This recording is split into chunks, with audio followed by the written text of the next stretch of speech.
மனுஷனுக்கு கேடு தரக்கூடிய எல்லா காரியங்களையும் விலகி நின்றுக்க. இன்னைக்கு நம்ம பார்க்குறோம், பெரிய பெரிய அறிவாளிங்கிறாங்க, பெரிய பெரிய அறிவுஜீவின்னு சொல்றான். இவனுக்கெல்லாம் விளங்க விஷயம் விளங்கல, எது கேடு செய்யும் விளங்கவில்லை. இன்றைக்கு என்ன நடக்குது? ஒரு குடும்ப வாழ்க்கையின் மூலமாக கணவன் மனைவின் இல்லற வாழ்க்கையில் ஈடுபடுவதன் மூலமாக ஒரு சந்தோஷத்தை அடைந்து மனித குலத்தை நம்ம பெருக்கி கொண்டிருக்கிறோம். இவன் என்ன பண்றான்? இவன் புதுசாக ஒன்று கண்டுபிடிக்கிறாங்க, கல்யாணம் என்ன தேவை கிடையாது, வேற என்னப்பா செய்யணும், ஆணுக்கு ஆணு பெண்ணுக்கு பெண்ணு இந்த மாதிரி டைப்பில் கொண்டு போய்க்கிறேன்னு அப்படிங்கிற மாதிரி செய்கிறான். இது நல்லது, இது கேடு. இதில் என்ன நன்மை? இது கேடு செய்யக்கூடிய ஒரு காரியத்தை நல்லது நீ பேசிக்கிட்டு இருக்கிற. அப்போ கேடு செய்யக்கூடிய ஒரு எந்த மாதிரிலாம் கேடு? ஒரு ஆம்பளைக்கு ஆம்பளை பொம்பளைக்கு பொம்பளைன்னு போயிட்டா சந்ததிகள் பெருகாது.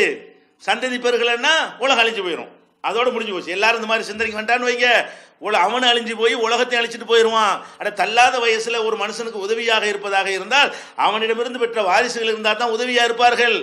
ஆணு பெண்ணு வாரிசு பெற முடியுமா? இந்த மாதிரியான ஒரு காரியங்களை எல்லாம் விழாவாரியா சொல்ல முடியாது, சுருக்கமாக தான் சொல்ல முடியும்.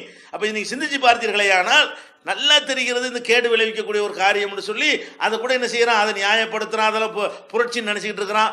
இதெல்லாம் ஒரு புதுமையான கருத்தை சொன்னா நாலு ஒரு மாதிரியா வித்தியாசம் பார்ப்பாங்க அப்படின்னு சொல்லி இந்த கிறுக்குத்தனத்தில் ஆதரிச்சு பேசக்கூடிய நிலைமையெல்லாம் பார்க்கிறோம்.